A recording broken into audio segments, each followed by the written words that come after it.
Kirchner estaba dando una clase, una conferencia sobre el tema de la predestinación y uno de los estudiantes levantó la mano para hacer una pregunta. El estudiante quería saber si estaría correcto en asumir que el doctor Kirchner era calvinista, a lo que el profesor respondió sí y luego reanudó su clase.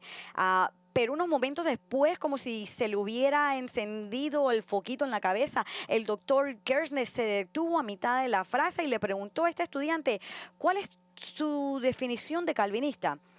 Y esto es lo que dijo el estudiante. Dijo, un calvinista es alguien que cree que Dios obliga a algunas personas a elegir a Cristo e impide a otras personas que elijan a Cristo.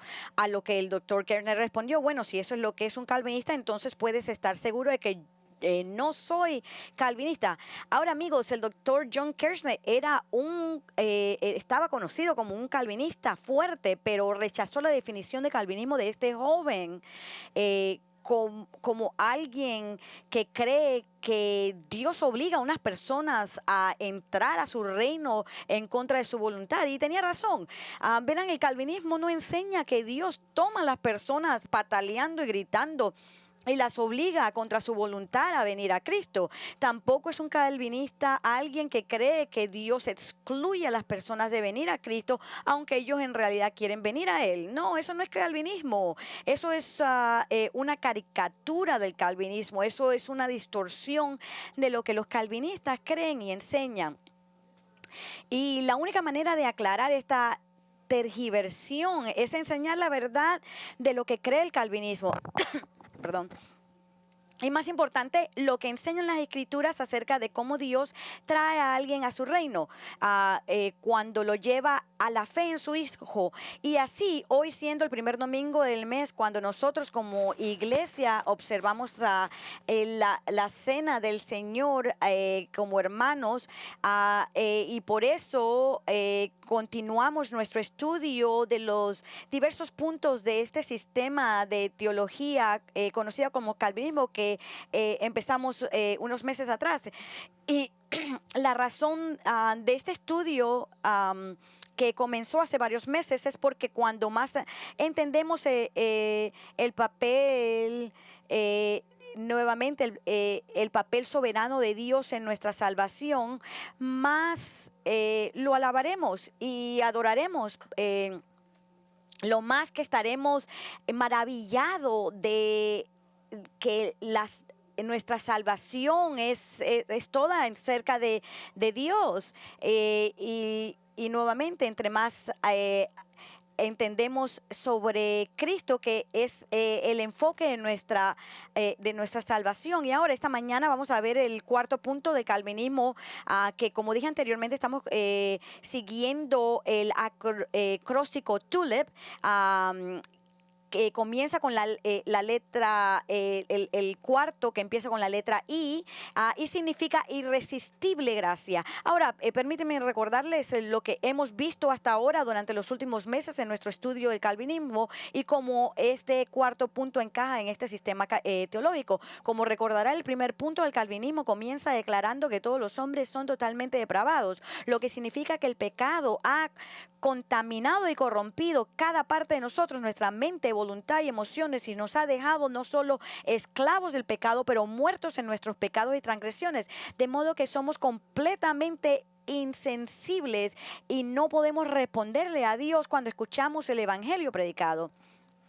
Amamos nuestros pecados y no queremos arrepentirnos del pecado y volvernos a Cristo para salvación. De hecho, Pablo nos dice en Romanos 8 que todos son naturalmente hostiles hacia Dios y no quieren tener nada que ver con Dios hasta que Él cambia nuestro corazón. Entonces, este es el estado de todos nosotros. Nadie quería a Dios, todo el mundo odia a Dios. Es el estado de todos los individuos inconversos, espiritualmente muertos y no dispuestos a creer y a seguir a Cristo. Y así, y si Dios nos hubiera dejado en este estado, de manera que al morir fuésemos al infierno, Él sería perfectamente justo. Como ven, él no nos debe nada, especialmente salvación. Pero desde su corazón de misericordia y gracia, Dios hizo algo para liberarnos de esta situación desesperada mucho antes de que naciéramos. En la eternidad pasada, la Biblia dice que Dios soberanamente escogió a algunos para ser salvos. Efesios 1, 4 al 5, y pude haber escogido muchos otros versículos, pero Efesios 1, 4 al 5 va al punto. Pablo dice, porque Dios nos escogió en Cristo antes de la fundación del mundo para que fuéramos santos y sin mancha delante de Él. En amor nos predestinó para adoptación como hijos para sí mediante Jesucristo, conforme a la buena intención de su voluntad. Esta verdad se conoce como elección incondicional y es el segundo punto del calvinismo, después de la depravación total. Con esto tiene la T y luego la U, que en inglés se traduce a incondicional, en inglés es uncondicional. Sin embargo, el hecho de que Dios haya elegido algunas personas para ser salvos, eso en sí mismo no salva a nadie, simplemente garantiza que van a ser salvos. Como ven, tiene que haber todavía un pago por la salvación, para la salvación de esos elegidos, porque tiene que haber un pago real por su pecado, porque Dios es santo y justo y por lo tanto su justicia tiene que ser satisfecha, castigada y pagando el pecado. Y es por eso que Jesús, la divina segunda persona de la Trinidad, vino a este mundo, vino para asegurar la salvación de los elegidos, muriendo en la cruz y siendo castigado en su lugar. Y esa enseñanza doctrinal en la que Cristo en su muerte pagó y expió los pecados de los elegidos se conoce como expiación limitada, porque limita el diseño y propósito de la expiación a aquellos que son elegidos para la salvación, y es el tercer punto del calvinismo. Pero ahora, en nuestra búsqueda para comprender exactamente cómo llegan a tener fe en Él, aquellos que son elegidos para la salvación, y cómo ellos experimentan esa salvación, cómo eso sucede. Y esto nos lleva a confrontar un pequeño dilema. Verán, si las personas deben creer en Jesús para ser salvos, y eso es precisamente lo que enseñan las Escrituras, porque por gracia somos salvos mediante la fe, pero no pueden... los que no son creyentes no pueden creer en Cristo porque ellos están espiritualmente muertos y por lo tanto no responden al Evangelio porque están nuevamente muertos espiritualmente. Entonces, ¿cómo puede una persona que ha sido divinamente escogida para la salvación poder venir a tener fe en Jesús? ¿Cómo puede ser es posible? Bueno, la respuesta se encuentra en este cuarto punto del calvinismo, en la doctrina llamada gracia irresistible. Y nuevamente vamos a ver esto. Nuevamente, que el enfoque que quiero adoptar esta mañana para explicar la gracia irresistible es que voy a hacer unas cuantas preguntas, varias preguntas relacionadas con esta enseñanza, y espero las respuestas que voy a dar les permitan comprender bien este tema. Y espero que esto no solamente le dé a ustedes un nuevo conocimiento sobre este estudio, pero también les ayude a ver, además de iluminarlos, los ayude a comprender algunas verdades muy prácticas y maravillosas que afectan a la manera de pensar, y sobre cómo ustedes evangelizan y cómo testifican a otras personas. Verán, la doctrina de gracia irresistible es una enseñanza que trata los asuntos de evangelismo y el poder de Dios para vencer la resistencia del hombre al evangelio. Esta es la enseñanza que te ayudará a tener confianza en Dios para salvar. a, a ese familiar o amigo tuyo que es tan hostil a Cristo. Esta es la doctrina que provocará alabanza y adoración de parte suya cuando ves que Él realmente hizo en la vida de usted, y es la enseñanza que le va a permitir que nunca se confíe en trucos humanos o argumentos ingeniosos para tratar de llevar a la gente a Cristo, sino que debe confiar en el poder de Dios para lograr lo que Él solo puede lograr, obrando en los corazones de los testaduros incrédulos. Entonces quiero que sepas, mientras profundizamos en este tema, que la doctrina de gracia irresistible no es un estudio teológico seco y irrelevante. La doctrina de gracia irresistible está llena de algunas de las verdades más importantes relacionadas con la vida cristiana. Sin más demora, entremos en este estudio de gracia irresistible y descubrir esta maravillosa e importante verdades que, como ya mencioné, tomará este domingo y el próximo domingo.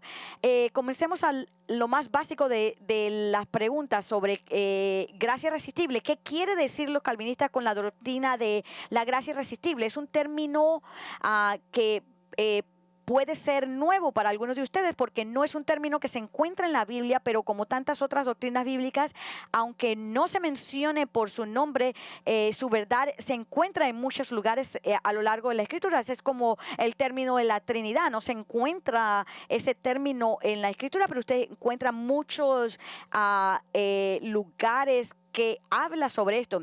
Y ahora bien, dicho de manera muy simple, lo que los calvinistas quieren decir cuando hablan de gracia irresistible es que el Espíritu Santo siempre logra traer a la salvación a aquellos a quienes el Padre ha elegido, por quienes el Hijo murió para redimir. Es decir, nadie que haya sido elegido para la salvación puede o querrá resistir exitosamente y negarse a venir a Cristo cuando el Espíritu Santo lo llama a la salvación. Y esto es lo que un maestro bíblico y autor, Stephen Lawson, en su libro El enfoque del Evangelio de Charles Spurgeon, explica lo que significa el término gracia irresistible, ya que nos dice que Spurgeon creía que es una doctrina, que en esta doctrina, Lawson escribe, Spurgeon afirmó la doctrina de la gracia irresistible. Esta es la obra soberana del Espíritu Santo que convence, llama, atrae y regenera a los pecadores elegidos. Esta obra infaliblemente resulta en la fe de todos los elegidos, todos los que el Padre escogió de la eternidad pasada, y todos aquellos por quienes el Hijo murió son aquellos a quienes el Espíritu trae a la fe en Jesucristo. Nadie a quien el Padre eligió y por quien Cristo murió deja de creer. El Espíritu Santo concede arrepentimiento y fe a estos pecadores elegidos y asegura su conversión. Ahora bien, el término en sí, gracia irresistible, necesita alguna explicación, ya que puede ser, si usted nada más toma estas palabras, puede ser un poco engañoso, porque puede dar la impresión de que Dios está el llamado de Dios a las personas a la fe en Cristo nunca encuentra resistencia, y eso simplemente no es cierto, porque las personas, incluso los elegidos, pueden y resisten el llamado de Dios a venir a Cristo, al menos hasta cierto punto en el tiempo. Y en el caso de aquellos que no son elegidos, siempre resisten y seguirán resistiendo el llamado de Dios a la salvación cada vez que escuchen el Evangelio predicado y reciben testimonio.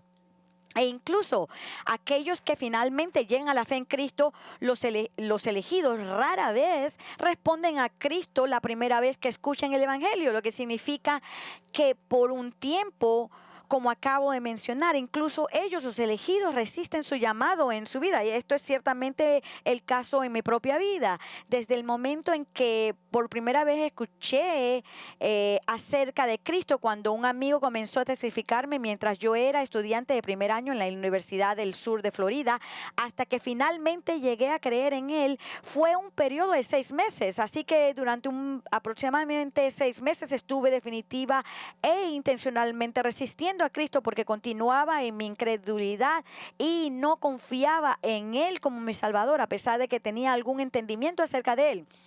Es más, tenía bastante entendimiento de quién Él era, pero esa resistencia no continuó en mi vida. Y ese es el punto. Ni continúa indefinitivamente en la vida de ninguna persona que haya sido divinamente elegida para la salvación. Verán, lo que enseña la doctrina de gracia irresistible es que llega un punto en la vida de todos los que son elegidos para la salvación en que el Espíritu Santo, noten esto, los llama internamente a venir a Cristo con un llamado tan efectivo que no puede y no será resistido. Eso quiere decir que cuando Dios llama a uno de los suyos, uno de los elegidos a Cristo, con el propósito de salvarlo, esa persona vendrá y no tendrá éxito en resistir ese llamado. Permítame ilustrar esta verdad del libro de los Hechos al mirar a Esteban, el hombre que sería el primer mártir cristiano. Lo que él dice en Hechos 7, en el versículo 51, Stephen dice: ustedes que son tercos e incircuncisos de corazón y de oídos, resisten siempre el Espíritu Santo como hicieron sus padres, así hacen también ustedes. Ahora, lo que leemos aquí son las palabras de Esteban a algunos líderes religiosos judíos incrédulos, y habiéndoles dado una lección bíblica sobre los tratos de Dios con Israel durante los tiempos del Antiguo Testamento, ahora los acusa de resistir siempre al Espíritu Santo, tal como dijo lo hicieron sus padres.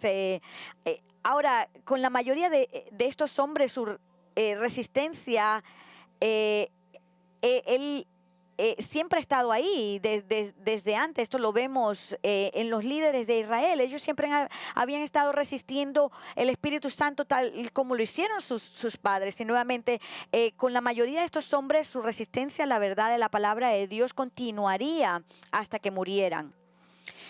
Aunque ellos habían escuchado el mensaje del Evangelio acerca de Jesús, ellos no lo aceptaban, y trágicamente 2000 años luego ellos están en el infierno y estarán en el infierno por siempre.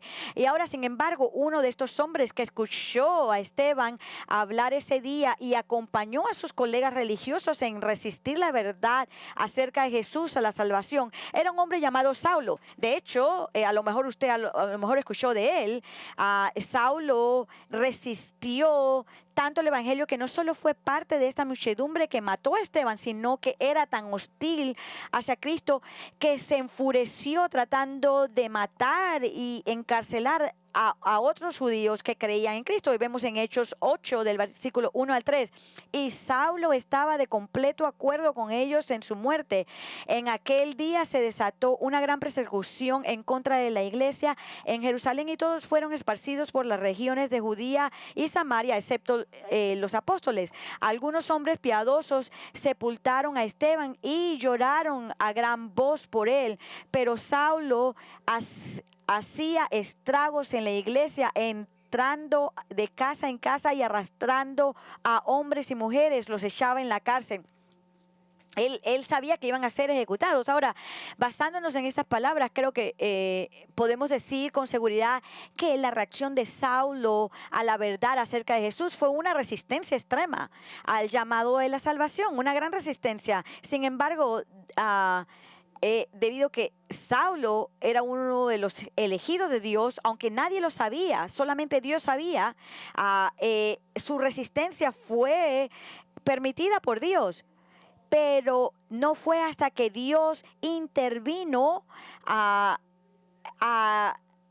en su vida y puso fin abruptamente a la resistencia de Saulo, como leemos en Hechos 9, en relación con la conocida historia que ustedes saben de la conversión de Saulo mientras viajaba por el camino a Damasco, que dice Saulo, respirando todavía amenazas y muerte contra los discípulos del Señor, fue al sumo sacerdote y pidió cartas para las sinagogas de Damasco, para que si encontraba algunos que pertenecieran al camino, tanto hombres como mujeres, los pudiera llevar atados a Jerusalén. Y mientras viajaba, al acercarse a Damasco, de repente resplandeció su alrededor una luz del cielo. Este fue Dios tocándole ahora el corazón a Saulo.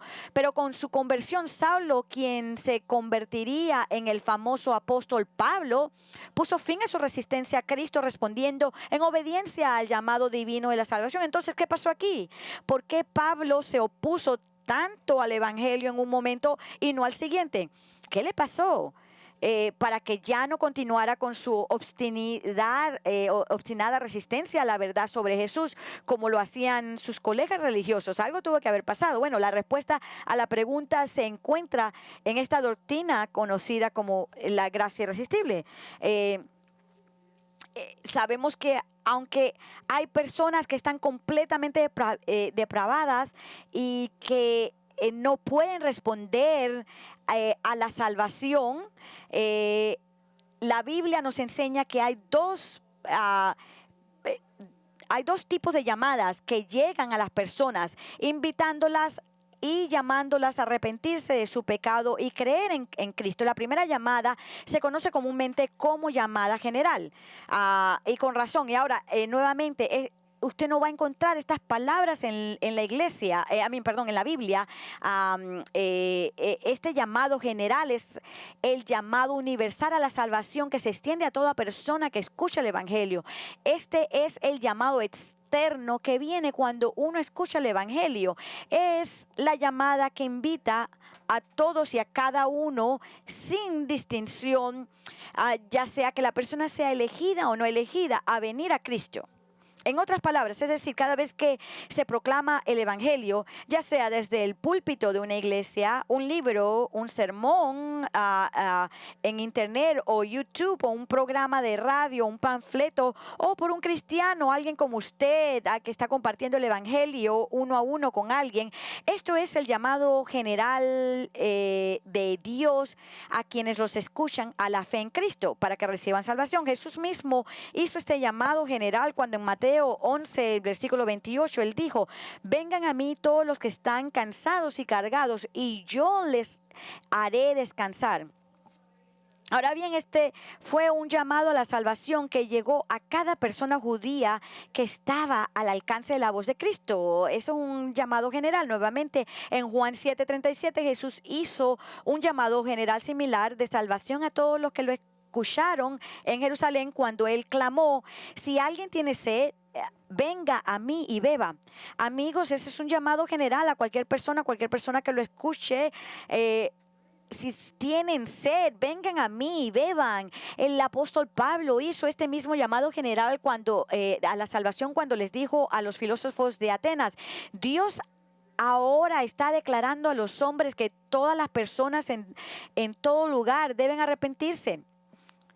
Esta declaración a todas las personas para que se arrepientan es el llamado de Dios a la salvación para hombres y mujeres en todas partes. Es la gran comisión en acción mientras los creyentes en Cristo dan testimonio a la gente en todas partes y los instan a creer en Cristo para salvación. Lo mismo podría decirse del ministerio de Pedro en el día de Pentecostés, cuando le dijo a toda la gente que escuchaba su sermón ese día que se arrepintieran. Que si se arrepentían serían perdonados de sus pecados. Este fue un llamado general a la salvación para todos los que escucharon explicar la verdad sobre Jesús. Y amigos, cada vez que usted le dice a alguien el Evangelio y da testimonio de Cristo, Dios lo está usando para hacer el mismo llamado general a la salvación. Pero escuchen muy atentamente, porque esto es lo que sucede cada vez que se da este llamado general. Nadie responde. Nadie responde siendo salvo. Usted escuchó correctamente. Nadie responde jamás a este llamado general poniendo su fe en Jesucristo. Incluso aquellos que afirman entender el Evangelio, incluso estar de acuerdo con él, nunca se arrepienten de su pecado y se vuelven a Cristo para salvación. Y hay una buena razón para eso, porque después de escuchar este llamado general ellos son completamente depravados. Todos los individuos no salvos por su naturaleza son totalmente depravados y espiritualmente muertos, y por eso son completamente incapaces de responder a este llamado a ser salvos. Es decir, no tienen la capacidad moral o habilidad para alejarse de su pecado y volverse a Cristo para su salvación. Es decir, al estar espiritualmente muertos, no quieren arrepentirse, no están interesados en arrepentirse y ni siquiera tienen la capacidad de arrepentirse. El profeta Isaías habló de esta condición cuando dijo: todos nosotros somos descarriados, nos descarriamos como ovejas, nos apartamos cada cual por su camino. Y no hay manera de que un individuo inconverso deje de desviarse y de volverse a su propio camino, porque ama su camino de pecado y va a continuar en su camino de pecado, no importa cuán convincente o persuasiva sea la persona que comparte el evangelio con él. Escuchen, incluso si un individuo escucha la voz misma de Jesucristo invitándolo a la salvación, aún así él resistirá esta llamada. ¿Y cómo yo sé esto? Lo sé porque eso es exactamente lo que sucedió durante el ministerio de nuestro Señor en la tierra. Lo vemos en Lucas 14. Escuchen esto, esta es una parábola que Jesús dio en Lucas 14, el versículo 16 al 24. Pero Jesús le dijo, cierto hombre dio una gran cena e invitó a muchos. A la hora de la cena envió a su siervo a decir a los que habían sido invitados, vengan porque ya todo está preparado, pero todos aún comenzaron a excusarse. El primero le dijo, he comprado un terreno y necesito ir a verlo, te ruego que me excuses. Otro dijo, he comprado 5 yuntas de bueyes y voy a probarlos, te ruego me excuses también. Otro dijo, me he casado y por eso no puedo ir. Cuando el siervo regresó, informó de todo esto a su señor. Entonces, enojado, el dueño de la casa dijo a su siervo, sal enseguida por las calles y callejones de la ciudad y trae acá a los pobres, los mancos, los ciegos y los cojos. Y el siervo dijo, Señor, se ha hecho lo que usted ordenó y todavía hay lugar. Entonces el Señor dijo al siervo, sal a los caminos y por los cercados y oblígalos a entrar para que llene mi casa, porque les digo que ninguno de aquellos hombres que fueron invitados probará mi cena. Ahora, en estos versículos Jesús contó una parábola sobre un hombre que preparó un gran banquete e invitó a muchos invitados, pero uno a uno estos invitados comenzaron a dar excusas de por qué no podría asistir a su banquete, y las excusas que dieron fueron patéticamente poco convincentes e incluso tontas. Un hombre dijo que había comprado un terreno y tenía que revisarlo. Bueno, él ya había comprado el terreno, así que obviamente ya lo había examinado, no tenía que examinarlo nuevamente. E incluso si no lo hubiera hecho, la tierra seguiría allí después del banquete y podría ir a verla luego. Pero se negó a venir a la cena y por eso pidió que lo disculparan. Y el siguiente hombre dijo que había comprado algunos animales, algunos bueyes, y que tenía que probarlos. Ahora, una vez más, esta es una excusa poco convincente porque nadie compraba bueyes sin probarlos primero. Todos los agricultores saben que no deben comprar animales de trabajo sin antes ver cómo se desempeñan. Pero esa es la razón que este hombre dijo para su razón para no venir a la cena, solo una excusa tonta y no legítima. Y el tercer hombre pidió ser excusado del banquete porque recientemente se había casado con una esposa. Ahora bien, en aquellos días los hombres estaban exentos del servicio militar si se habían casado recientemente, pero esta era una reunión social y no había ninguna razón válida para que este hombre y su esposa evitaran asistir. Como todos los demás, él simplemente no quería asistir a la cena de este hombre y por eso se le ocurrió esta ridícula excusa. Ahora bien, esta puede haber sido una parábola que Jesús contó, pero no fue totalmente ficticia, como señala James Montgomery Boyce. Él escribe, Jesús no estaba inventando esta historia de la nada. Así fue como la gente de esa época respondió a su llamado. No recibirían la invitación, lo rechazaron y preferían seguir su propio camino. Y amigos, la razón por la que prefirieron seguir su propio camino cuando Jesús los llamó a la salvación es la misma razón por la que la gente con quien usted habla de Jesús prefieren seguir su propio camino. Es porque las personas aman su pecado, están esclavizadas a su pecado y como aquellos que están espiritualmente muertos no tienen absolutamente ningún interés, ni capacidad, ni deseo de venir a Cristo para salvación. Por eso es que nuestro Señor Jesucristo dijo en Juan 3:19, y este es el juicio, que la luz vino al mundo y Él es la luz, Él dijo, y los hombres amaron más las tinieblas que la luz, pues sus acciones eran malas, porque todo el que hace lo malo, odia la luz y no viene a la luz para que sus acciones no sean expuestas. Y es por eso que todos, sin excepción, rechazan este llamado general a salvación. Pero como mencioné, hay dos tipos de llamados que hacen se hacen a las personas, invitándolas y llamándolas a arrepentirse y creer en Jesús.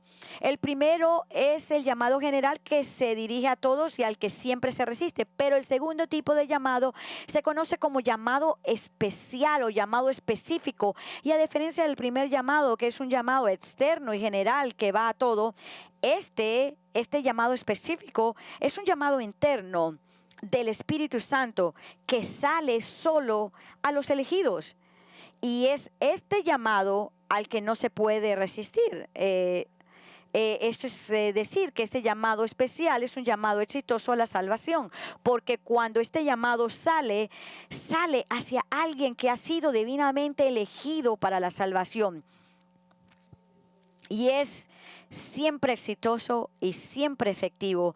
Y los elegidos siempre responden viniendo a fe en Cristo. Es decir, este llamado especial nunca deja de resultar en la conversión de alguien. Así explicó un maestro de la Biblia este llamado especial. Él dijo: el Espíritu Santo, para llevar a los elegidos de Dios a la salvación, les extiende un llamado interno especial, además del llamado externo contenido en el mensaje del Evangelio. A través de este llamado especial, el Espíritu Santo realiza una obra de gracia dentro del pecador que inevitablemente lo lleva a la fe en Cristo. El cambio interior que se produce en el pecador elegido le permite comprender y creer en la verdad espiritual. Nuevamente, uno no puede saber de esto, pero Él le permite que pueda comprender y creer en la verdad espiritual. En el ámbito espiritual se le da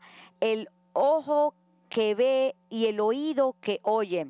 Ahora, déjenme darles un ejemplo de cómo esta llamada especial, y luego decirles cómo funciona. Cuando Dios trae un pecador muerto o depravado hacia Él, noten esto: usted no sabe cuándo el Señor lo va a utilizar a usted. Cuando usted proclama a Cristo y le da esa llamada especial. Nuevamente, déjenme darle esta ilustración de cómo esta llamada especial funciona. Cuando Dios trae un pecador muerto y depravado, noten esto, hacia Él lo hace espiritualmente vivo. Él estaba muerto y ahora se convierte espiritualmente vivo. Eso es decir, que Él le da vida, le da una nueva naturaleza, una vida espiritual, un nuevo corazón. Si el Señor no hiciera esto, entonces todos permaneceríamos espiritualmente muertos. Usted estaría espiritualmente muerto. Este sería el último lugar en el que usted quisiera estar, si el Señor no abriera su corazón. La Biblia habla de un incidente que ilustra en el ámbito físico cómo se ve este llamado especial en el ámbito espiritual. El incidente al que me refiero es la historia de Jesús resucitando a Lázaro de entre los muertos. En Juan 11 leemos acerca de Jesús llegando al pueblo de Betania, después de que su amigo Lázaro llevaba muerto 4 días. Para entonces su cuerpo había sido colocado en una cueva y ya comenzaba a descomponerse y a oler mal. Pero como alguien diría, eso huele mal. Pero note lo que Jesús hizo en el versículo 43 al 44. Él dice: habiendo dicho esto, gritó con una fuerte voz: Lázaro, sal fuera. Y el hombre que había muerto salió, los pies y las manos atadas con vendas y el rostro envuelto en un sudario. Jesús le dijo: desátenlo y déjenlo ir. Jesús llamó a este hombre muerto y apestoso para que volviera a la vida, y él vino a la vida. Él lo hizo. Y esto es precisamente lo que el Espíritu Santo hace cuando Él llama a una persona espiritualmente muertas y pecaminosas, apestosas con nuestros pecados, que vengan a la vida en Cristo. Ahora bien, ¿cómo funciona todo esto? Si todos los hombres, incluyendo los elegidos, y todos nosotros estamos muertos en nuestros pecados, ¿cómo puede alguien responder al llamado del Espíritu Santo de venir a Cristo? Escuchen con mucha atención. Comienza cuando el Espíritu de Dios, en el momento de su elección soberana, crea sobrenaturalmente dentro del pecador un corazón nuevo y una naturaleza nueva. La Biblia se refiere a esto como regeneración o comúnmente conocido un nuevo nacimiento. Primera de Pedro 1:23 dice, pues han nacido de nuevo. Pedro usa ese término, dice, usted han nacido de nuevo, no de una simiente corruptible, sino de una que es incorruptible, es decir, mediante la palabra de Dios que vive y permanece. Cuando alguien proclama la palabra de Dios, el Espíritu Santo usa eso para traerlo a uno a esta nueva naturaleza. Como verán, la experiencia de todos los que se convierte en creyentes en Cristo es que cuando que en un cierto momento que Dios determina sobrenaturalmente, cuando escuchan la palabra de Dios acerca de Jesús y la salvación, de alguna manera misteriosa que no entendemos completamente, el Espíritu Santo realiza una obra de gracia en ese individuo, dándole vida espiritual, de modo que ahora tiene una nueva naturaleza, un nuevo corazón, como lo llama el Antiguo Testamento. Esto es una, una regeneración divina. Esto es regeneración, como lo dice la Biblia. Esto es lo que significa nacer de nuevo. Esto es lo que significa llegar a ser una nueva criatura en Cristo. Y ahora, debido a que este pecador ha sido vivificado espiritualmente por el poder soberano de Dios, ahora no sigue viviendo en total rebelión a Dios. Ahora él odia su pecado y ya no quiere vivir como ha estado viviendo antes, lo cual es nuevamente era una rebelión hacia Dios. Ahora que esta persona ha sido regenerada y tiene una nueva naturaleza, ahora tiene un nuevo deseo por Cristo, y entonces inmediatamente se arrepiente de su pecado y vuelve a Cristo para salvación. Y algo importante que debemos notar es que Dios no hizo esto en contra de la voluntad de este individuo. Esta persona no entró al reino de Dios pataleando, gritando y luchando contra el Señor. No, él vino queriéndolo. Él quería venir a Cristo porque Dios le cambió su corazón, le dio un nuevo corazón. Él nuevamente vino por su propia voluntad. Y me encanta la manera que R.C. Sproul explica esto. Él dice, el objetivo de la gracia irresistible es que el renacimiento acelera a alguien a la vida espiritual de tal manera que ahora Jesús se ve en su dulzura irresistible. Jesús es irresistible para aquellos que han sido vivificados para las cosas de Dios. Toda alma cuyo corazón late con la vida de Dios en su interior anhela al Cristo vivo. Amigos, esto es precisamente de lo que Jesús habla cuando él dijo en Juan 6:37, todo el que el Padre me da vendrá a mí. Tienen que venir porque quieren venir, y quieren venir porque Dios ha cambiado sus corazones al hacerlos vivos y receptivos a Él. Y ahora, el próximo mes, cuando observemos la Cena del Señor, veremos algunas de las referencias bíblicas que enseñan claramente la gracia irresistible, y abordaremos algunas objeciones que la gente tiene a esta doctrina. Pero durante los pocos minutos que nos quedan, quiero darles algunas de las implicaciones prácticas de la doctrina de gracia irresistible. En primer lugar, la doctrina de la gracia irresistible debería ser un gran estímulo para todos nosotros, porque nos dice que nadie está más allá de la salvación. Incluso el individuo más endurecido por el pecado no puede resistir la gracia de Dios cuando ese llamado especial de salvación es dado por el Espíritu Santo. Por lo tanto, no se desanime por ese individuo obstinado que conoce, que sigue rechazando a Cristo. Si el Señor le da ese llamado interno especial a la salvación a esta persona, no dejará de traerlo a Cristo. Nadie está más allá del poder y la gracia de Dios para salvar. Fue Charles Spurgeon quien dijo esto. Dificultad no es una palabra que se encuentra en el diccionario del cielo. Me fascina esto. Nuevamente, no es una palabra que se encuentra en el diccionario del cielo. Nada puede ser imposible para Dios. Él reprobó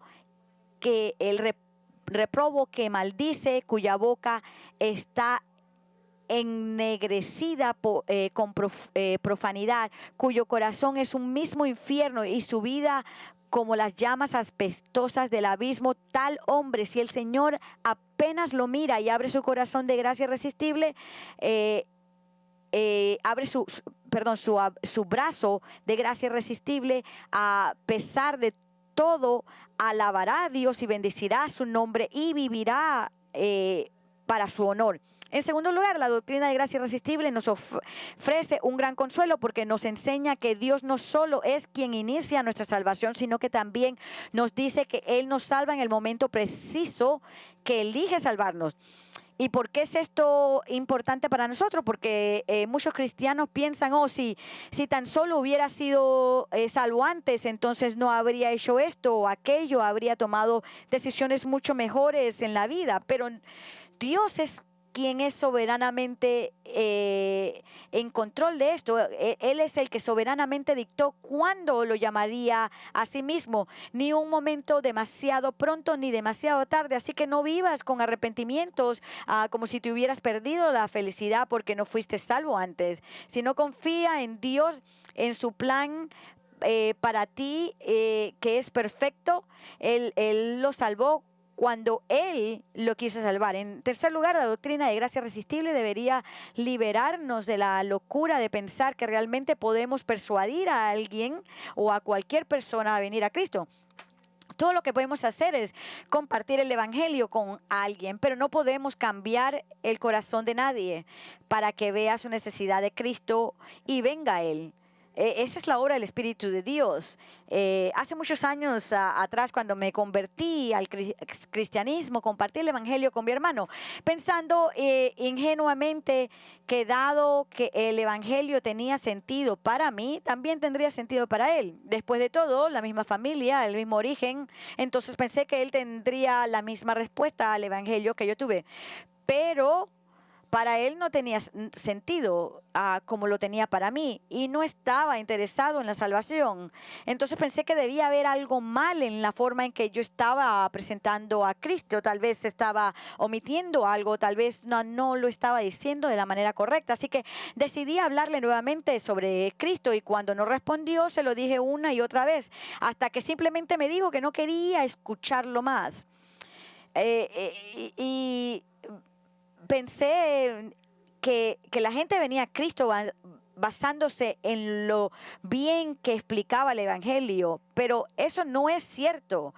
La gente viene a Cristo cuando el Espíritu Santo emite ese especial llamado interior, siempre eficaz a la salvación, al que no se puede resistir. Ahora, el Espíritu Santo nunca hace este llamado especial aparte de la palabra de Dios, por lo que es nuestra responsabilidad compartir el evangelio.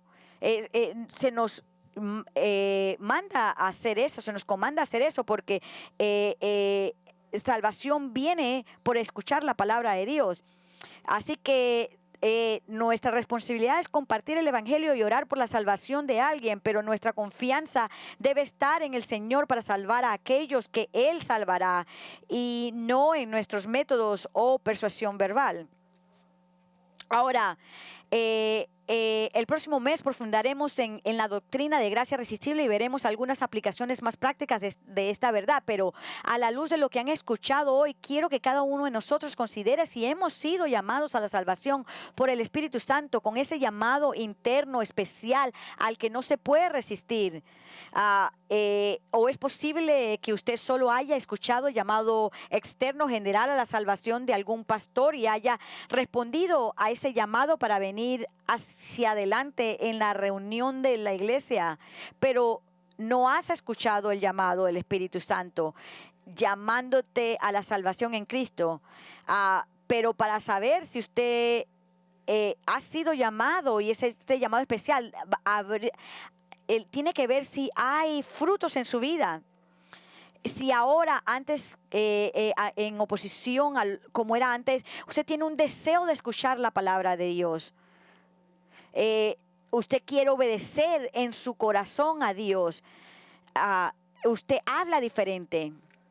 Yo recuerdo una de las primeras cosas en mi vida que cambió. Es que yo era una persona vulgar, con profundidad, una persona joven que cuando vine a Cristo reconocí que esto tenía que cambiar, y yo le clamé a Dios: Señor, yo hablé de esta manera toda mi vida, por favor cámbiame, y cambié. Esa es prueba de salvación. Así que si no hay cambios nunca en su vida y usted puede continuar pecando y no le molesta, entonces usted tiene que venir a Cristo, porque a este punto usted no ha venido. Lo único que usted sabe es que Cristo lo ha llamado, pero si no ha venido, haga eso.